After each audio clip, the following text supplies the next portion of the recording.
بسم اللہ الرحمن الرحیم۔ اشاریہ تفہیم القرآن۔ کون لوگ فلاح پائیں گے؟ سورہ جمعہ کی آیت ہے، 10ویں آیت ہے۔ فَإِذَا خُضِيَتِ الصَّلَاةُ فَانتَشِرُوا فِي الْأَرْضِ وَابْتَغُوا مِن فَضْلِ اللَّهِ وَاذْكُرُوا اللَّهَ كَثِيرًا لَعَلَّكُمْ تُفْلِحُونَ۔ پھر جب نماز پوری ہو جائے تو زمین میں پھیل جاؤ اور اللہ کا فضل تلاش کرو اور اللہ کو کثرت سے یاد کرتے رہو، شاید کہ تمہیں فلاح نصیب ہو جائے۔ قرآن مجید میں متعدد مقامات پر ایک ہدایت یا ایک نصیحت یا ایک حکم دینے کے بعد لعلکم تفلحون، شاید کہ تم فلاح پا جاؤ، اور لعلکم ترحمون، شاید کہ تم پر رحم کیا جائے، کہ الفاظ ارشاد فرمائے گئے ہیں۔ اس طرح کے مواقع پر شاید کا لفظ استعمال کرنے کا مطلب یہ نہیں ہوتا کہ اللہ تعالیٰ کو معاذ اللہ کوئی شک لاحق ہے، بلکہ دراصل یہ شاہانہ انداز بیان ہے۔ یہ ایسا ہی ہے جیسے کوئی مہربان آقا اپنے ملازم سے کہے کہ تم فلاں خدمت انجام دو، شاید کہ تمہیں ترقی مل جائے۔ اس میں ایک لطیف وعدہ پوشیدہ ہوتا ہے، جس کی امید میں ملازم دل لگا کر بڑے شوق کے ساتھ وہ خدمت انجام دیتا ہے۔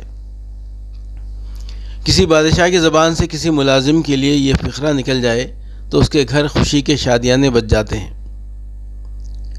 سورہ تغابن کی 16ویں آیت ہے، فَاتَّقُوا اللَّهَ مَا اسْتَطَعْتُمْ وَاسْمَعُوا وَأَطِیعُوا وَأَنفِقُوا خَیْرًا لِأَنفُسِکُمْ وَمَن یُوقَ شُحَّ نَفْسِهِ فَأُولَٰئِکَ هُمُ الْمُفْلِحُونَ۔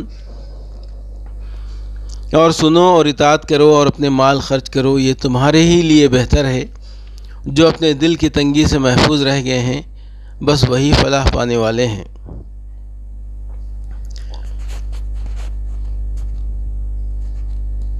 تشریح: یہاں بچ گئے نہیں فرمایا گیا، بلکہ بچا لیے گئے ارشاد ہوا ہے، کیونکہ اللہ کی توفیق اور اس کی مدد کے بغیر کوئی شخص خود اپنے زور بازو سے دل کی تونگری نہیں پا سکتا۔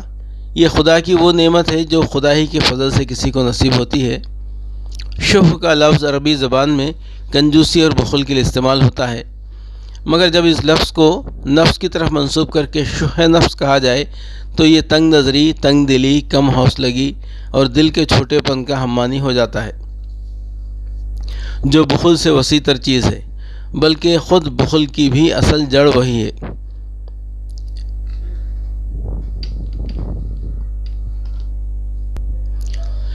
اسی صفت کی وجہ سے آدمی دوسرے کا حق ماننا اور ادا کرنا تو درکنار، اس کی خوبی کا اعتراف تک کرنے سے جی چراتا ہے۔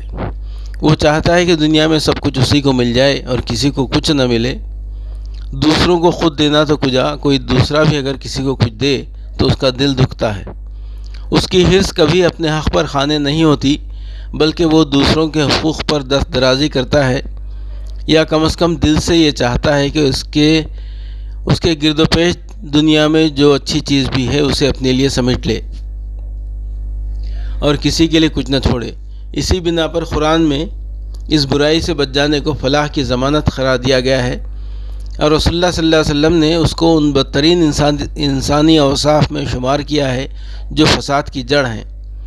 حضرت جابر بن عبداللہ کی روایت ہے، رضی اللہ عنہ کی روایت ہے کہ حضور صلی اللہ علیہ وسلم نے فرمایا،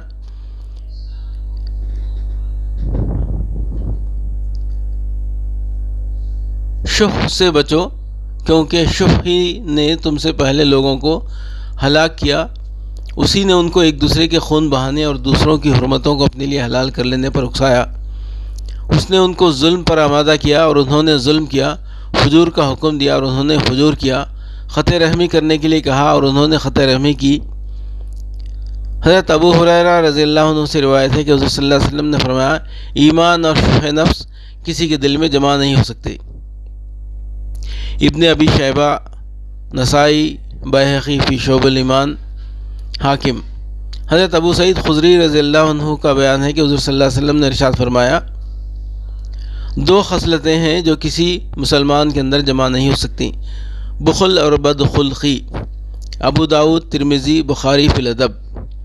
اسلام کی اسی تعلیم کا ثمرہ ہے کہ افراد سے قطع نظر مسلمان بحیثیت قوم دنیا میں آج بھی سب سے بڑھ کر فیاض اور فراخ دل ہیں، جو قومیں ساری دنیا میں تنگ دلی اور بخیلی کے اعتبار سے اپنی نظیر نہیں رکھتی، خود انہی میں سے نکلے ہوئے لاکھوں اور کروڑوں مسلمان اپنے ہم نسل غیر مسلموں کے سایہ بسایہ رہتے ہیں۔